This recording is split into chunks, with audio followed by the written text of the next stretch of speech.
ఈ మకర రాశి వారికి 14 ఆదాయం 14 ఖర్చు, రాజ్యపూజ్యం 3, అవమానం 1. ఓవరాల్గా ఏలినాటి శని అంతిమంలో ఉంది. దాదాపు 7.5 సంవత్సరాల దారిద్ర్యంలోంచి బయటపడే అవకాశాలు కొద్ది నెలల్లో సంభవిస్తాయి. అయినా అంతిమంలో ఉన్న శని పెద్దగా ఇబ్బంది పెట్టదు. మకర రాశి వారికి వచ్చిన డబ్బు వచ్చినట్టు ఖర్చు అవ్వడం ఒక్కటే పెద్ద సమస్య. ఆరోగ్యం బాగుంటుంది, ఉద్యోగ యోగాన్ని పొందుతారు. అలాగే స్నేహితులతో బంధువర్గంలో ఉన్న మనస్పర్ధలు తొలగిపోతాయి. వైవాహిక జీవితంలో సమస్యలు తొలగిపోతాయి. వివాహం అవుతుంది.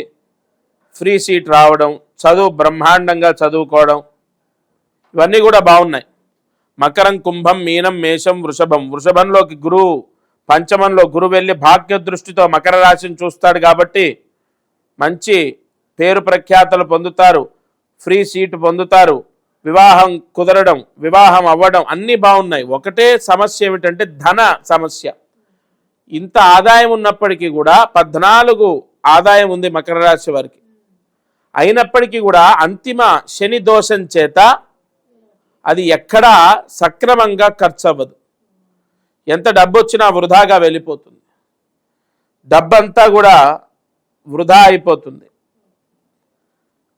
మనకు అన్నం అంతా కూడా నీటిపాలైపోయినట్టు ఈ మకర రాశి వారికి వచ్చిన డబ్బు ఇతరులచే తొలగిపోవటం అంటే ఖర్చు అవ్వడం, ఇతరులకిచ్చి బ్లాక్ అవ్వడం, రావాల్సిన డబ్బు రాకపోవడం, వ్యాపారంలో బాగా సంపాదించడం, ఆ డబ్బంతా కూడా ఎక్కడో ఖర్చు చేయడం అనేది జరుగుతుంది. అలాగే జూదరంగంలో బెట్టింగ్ల ద్వారా మకర రాశి వారు ధన నష్టాన్ని పొందుతారు.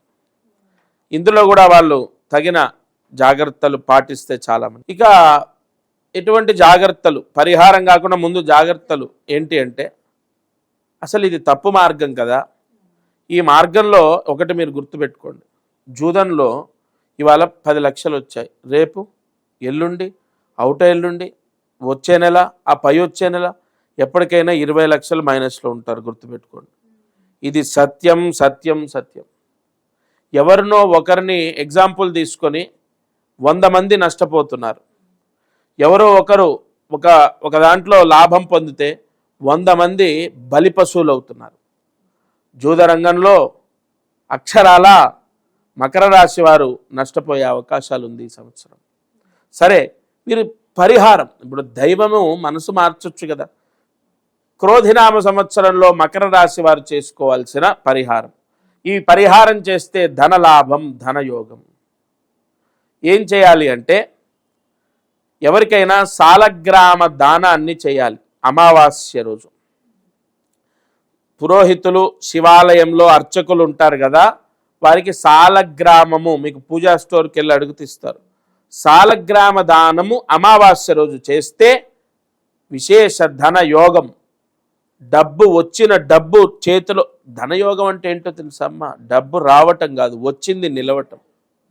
నేను 1 లక్ష రూపాయలు సంపాదిస్తాను అనుకోండి, ఏం లాభం? 90,000 ఖర్చు అవుతే అదొక యోగమా? కాబట్టి ఆ వచ్చిన డబ్బు నిలవటమే ధనయోగం. కాబట్టి తప్పకుండా ఈ పరిహారాన్ని మకర రాశి వాళ్ళు చేసుకోవాలి.